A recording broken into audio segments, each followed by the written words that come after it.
Студент приходит на экзамен, открывает портфель, достает 3 бутылки водки, ставит на стол. «Вот вам 3 бутылки водки, поставьте мне 3». Профессор, беря пару бутылок: «Я возьму 2». Приходит мужик в магазин и у продавщицы спрашивает: «У вас трусы есть?» «Нет». «А в продаже?»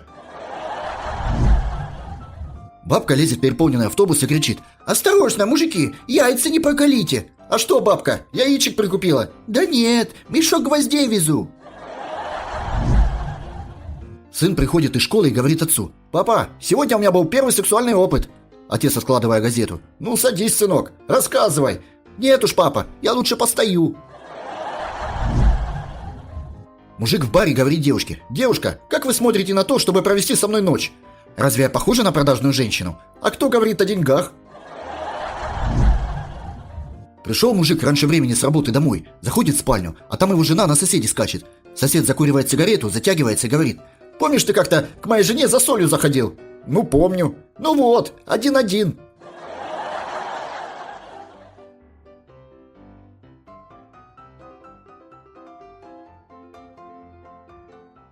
All right, everyone's presentations are done. Nick, the manager, said as he tried to move the discussion forward. Excuse me, I haven't. I recently found out something. Nick interrupted me and began to speak. There's apparently someone in this department who didn't graduate high school and is just a part-timer. Meetings should be for employees only. Absolutely right. His lackey, Mike, of course, agreed with Nick. I'm leaving. After leaving the meeting room, I started to shut down my computer. I noticed that an email had arrived, not in my personal inbox, but in the company's shared email.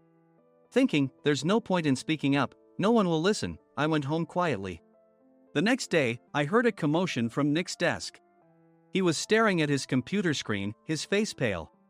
"Nick, is something wrong?" Mike looked at the screen with him. And he turned even paler than Nick. Why is he so angry? Knowing the reason for Mike's distress, I thought to myself, serves them right. My name is Adam. My mother passed away when I was in the 9th grade, and I was raised by my father. Well, you could hardly call it being raised. After my mother passed, my father changed. He drowned his sorrows in alcohol, and though he still went to work, he squandered our living expenses on horse racing. Because of that, I had to start working part-time as soon as I entered high school. Every month, I went to the convenience store with bills in hand that couldn't be auto-deducted from my father's account. Even though I endured it because I didn't want to be alone, I reached my limit in my 2nd year of high school and dropped out. I found a live-in job at a distant inn. Thank you for everything. The day I left home, my father, still staring at the TV, spoke. Take care. That was our last conversation. Back then, 18 wasn't the age of majority, so I needed my father's permission to work, and I couldn't hide my place of employment. Yet, my father never visited me even once. I kept working just to survive, and before I knew it, I was 42. Years of hard work paid off, and I was transferred to the headquarters. I was thrilled to be recognized by the company, as I thought I'd be working in the field until retirement due to my lack of formal education. Listen up. Our work can change the future of our employees. Don't drag us down. On my first day after the transfer, Nick, dressed in an expensive suit, spoke sternly. There was a reason for this. Our inn was located in a prominent tourist destination, known so well that everyone in the state could sing its commercial jingle. At its peak, we had 5 locations within the state. But that was long ago. Due to financial difficulties and aging facilities, only the place where I had worked for many years and the original establishment remained. I was prepared to lose my job anytime, but now there was a glimmer of hope.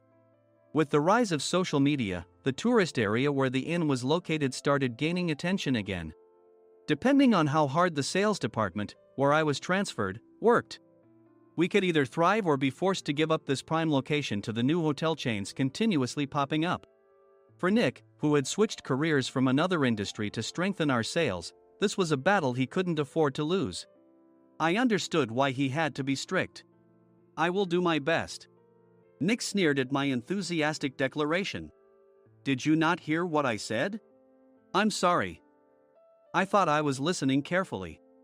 Out of habit from years of customer service, I apologized reflexively, though I had no idea what had offended him.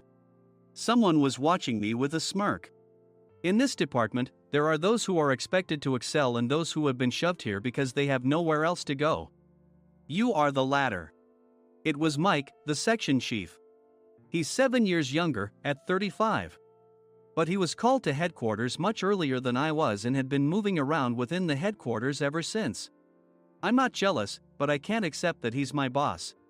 Graduating from a prestigious university, he has an unusually high pride and caused many problems as a newbie, making things very difficult for me when I was the front desk leader.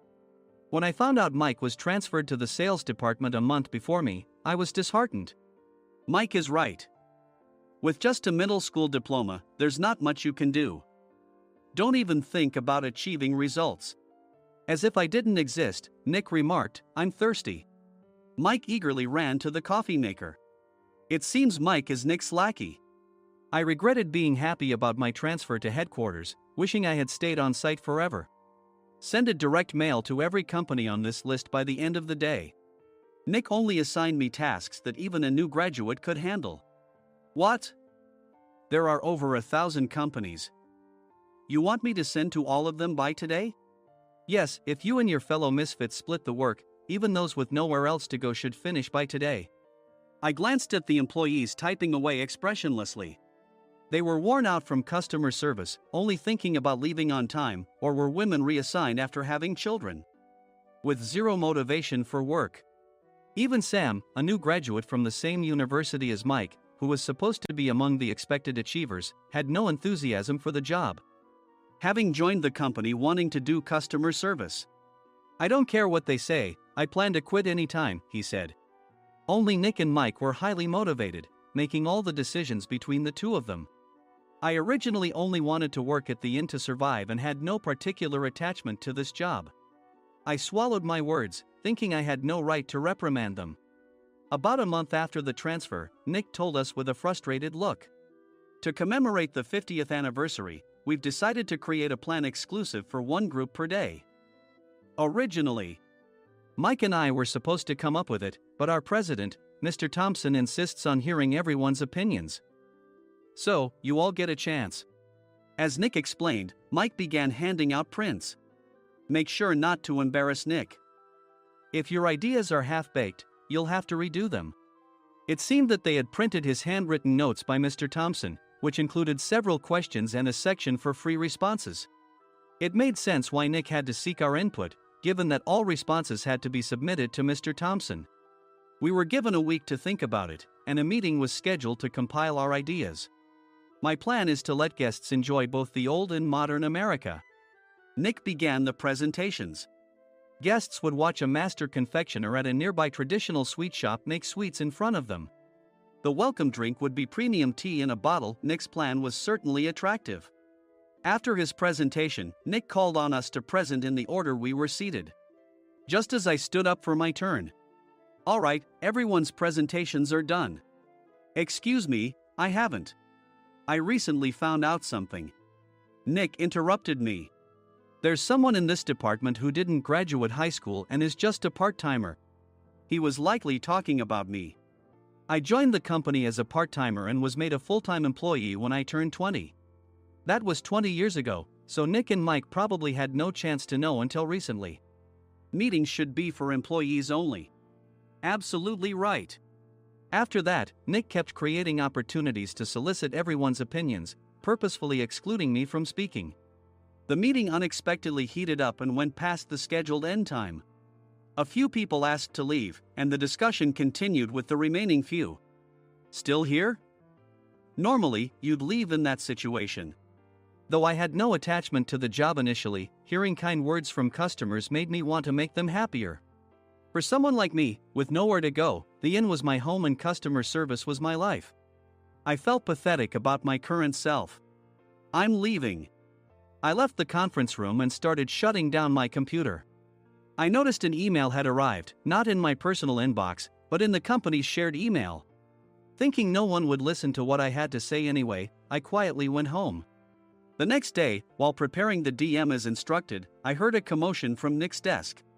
In his haste to stand up, he hit his knee on the desk. He stared at his computer screen, his face pale. "Nick? What's wrong?" Mike, thinking he should be the first to rush over, approached Nick while still wearing his coat. He peered at the screen with Nick. And he turned even paler than Nick. Why is he so angry? Who is responsible for this company? Nick, more irritated than ever, asked, and Mike answered without checking. Probably Sam. Sam wasn't there because he was attending a morning training session for new hires. Nick gave up on getting angry and returned his gaze to the screen. They were looking at an email that arrived right after the end of the working day yesterday. Apparently, no one, including me, had checked it before leaving. The email was from a large company that used us for their annual employee trips. The president and executives of that company also frequently used our services personally. President of the company, Mr. Mason himself, had declared that neither he nor his company would ever use our services again. Well, some companies cancel their employee trips or stop using our services due to financial struggles. Let's just move on. Mike kept wiping the sweat from his forehead with a handkerchief. Knowing why Mike was so agitated, I quietly watched their interaction. Do you know how much revenue we get from that company? We can find other guests to fill the rooms, but we'll lose the banquet costs, gift shop revenue, rental car fees, and more. Moreover, the gifts were supposed to be prepared by the traditional confectionery shop involved in Nick's proposed plan. If it's known that we incurred such a huge loss at this critical time, Nick's position in the company would be jeopardized. Nick took a deep breath, seemingly trying to calm himself. All right, Mike. Go to New York right now and apologize to Mr. Mason. What? You're coming with me, right? I have urgent work to do. I trust you, which is why I'm entrusting this to you. Please. Mike, believing Nick's sincerity, agreed with a determined look on his face, saying, yes. That's Nick for you. Even if Mike went to apologize, Nick would shift all the blame onto him if the client didn't change their mind. Well, it was Mike's fault to begin with, so it served him right. About 3 hours later, Sam answered a call from somewhere and repeatedly apologized, saying, I'm very sorry. Everyone watched to see what was happening. After ending the call, he informed Nick with a weary tone. When Mike arrived at the client's company, he only made things worse, further infuriating Mr. Mason. He was demanding, get his boss here immediately. It was no wonder Sam was exhausted, dealing with such a call right after returning from training. What is that idiot doing? All right, Adam, you're coming with me. If sacrificing Mike didn't work, then I must be next. Normally, I'd want to refuse at all costs, but I saw an opportunity in this situation. If I can be of assistance, I'd be happy to join you. I immediately followed Nick, and we flew to New York. When we introduced ourselves at the reception, it became clear how serious the situation was, as the receptionist personally escorted us to the president's office. Angry voices leaked through the door, making both Nick and me uneasy. Excuse me. I'm Nick, the supervisor. I understand my subordinate has caused you trouble, and I deeply apologize. Nick, with his experience in the corporate world, knew enough to offer an apology before excuses. However, his customer service skills left much to be desired. I sighed as I saw Mike trembling like a small dog in the corner of the room. What kind of training are you giving your subordinates? Mr. Mason glared at Nick with a red face. The intensity of his gaze made even Nick take a step back. Regrettably, I joined this company only 2 years ago and was unaware of Mike's issues. I should have identified his shortcomings sooner. Indeed. I should have realized sooner. No sensible person would come to apologize and then give a lengthy presentation on the drawbacks of not using their in. Nick froze, his mouth slightly open. Suspecting the worst, I picked up the documents that had fallen to the floor. It seemed Mike hastily prepared these documents on the plane, listing the disadvantages. Disadvantage 1, if you change the venue for the company trip, employees might suspect it's for cost-cutting reasons, leading to a negative impression. Reading it aloud half-jokingly, Nick snatched the papers from my hand and checked the contents with a furious expression. Among the stack of documents was a receipt from a nearby convenience store's copy machine. I felt a pang of dread, hoping he hadn't shown the receipt as well. What do you think he said when I asked what kind of nerve he had to do this? I'm very sorry. Faced with the dire situation, Nick must have thought there was nothing left to do but apologize. In a voice smaller than I'd ever heard from him, he uttered words of apology. He said, "I'm a Harvard graduate. I don't believe I said anything wrong. Mike, what have you done?" Forgetting his plan to pin the blame on Mike, Nick yelled loudly, even in front of Mr. Mason. "I didn't do anything wrong." "You're still saying that? Look at him." Mike pointed at me with a shaking hand. "I was assigned to headquarters in my 20s and now I'm a section chief. This guy only made it to headquarters at 42. Everything I've done proves I was right. So why are we losing the contract?" Having said his piece, Mike collapsed to the floor. "Of course. You were sent there because you had nowhere else to go." Mike never expected to hear such words from someone he looked down upon. He lunged at me, and Nick hurriedly stepped in to stop him. "Mr. Thompson told me Mike is a quick thinker, and to take good care of him." There's no way he was pushed aside. "Don't make things worse here." "He didn't say quick thinker, he said only quick-witted, didn't he?" I don't remember that part." I recalled the many troubles Mike caused when he was a newbie. When Mike was on the front line, his pride was so high that he never apologized to customers. Customer service, especially in our job, doesn't work alone. It brings both good and bad situations. If the front staff or housekeepers made mistakes, or the cleaning company didn't properly clean a room, one had to apologize to the customers regardless of personal fault.